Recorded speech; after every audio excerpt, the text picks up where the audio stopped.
C'est l'heure du journal de l'Afrique. Soyez les bienvenus sur France 24. À la une ce soir, ce nouveau massacre au Niger. Au moins 10 civils ont été tués dans la nuit de lundi à mardi dans une série d'attaques attribuées au groupe djihadiste nigérian Boko Haram dans le sud-est du pays proche du Nigeria.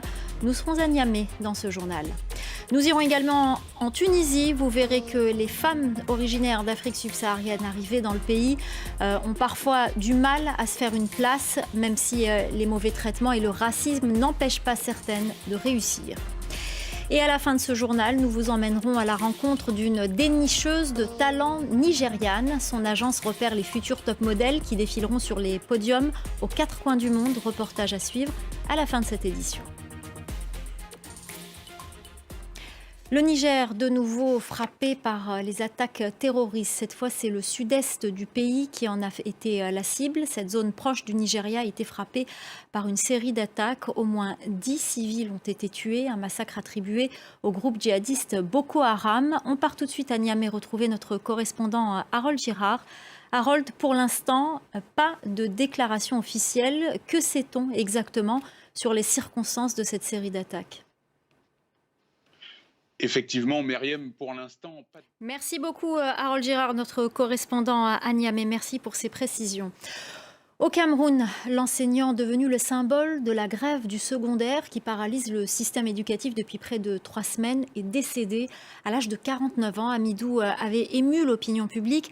Après une dizaine d'années de travail sans matricule et sans salaire, il venait d'être intégré dans la fonction publique. La correspondance à Yaoundé de Marcel Amoko. C'est à travers une... Dans le reste de l'actualité, en bref et en images, le président sénégalais Macky Sall, également président en exercice de l'Union africaine, s'est entretenu ce mercredi avec son homologue russe, Vladimir Poutine. Au nom de l'UA, Macky Sall a, je cite, sollicité un cessez-le-feu durable. En Ukraine, le président sénégalais a salué son écoute. L'Ukraine a annoncé son intention de rapatrier ses casques bleus déployés en République démocratique du Congo. Kiev en a informé l'ONU ce mercredi. Au sein de la MONUSCO, sur un total d'environ 15 000 militaires, le contingent ukrainien compte 250 soldats, principalement dans l'aviation. Le fils du président ougandais Yoweri Museveni, le général Muhoozi Kainerugaba, commandant de l'armée de terre, a annoncé mardi sa retraite militaire à l'âge de 47 ans. Une annonce qui suscite des spéculations sur une possible ambition présidentielle aux élections de 2026. On part à présent en Tunisie pour s'intéresser à la condition de la femme subsaharienne. Elles sont nombreuses à avoir migré dans ce pays où les droits de la femme sont les plus avancés dans le monde arabe.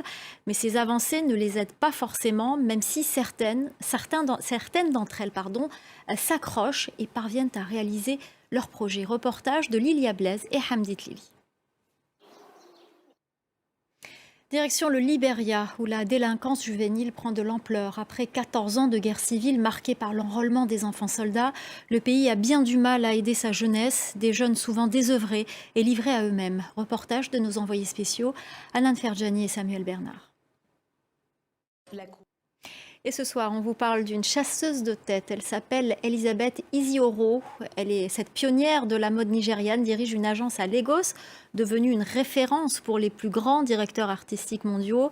Elle a organisé récemment Future Face Africa, un casting de 3 mois dans 7 pays africains. Objectif, repérer les futurs top modèles. Notre correspondant au Nigeria, Moïse Gomis, a suivi pour nous ce concours. Reportage.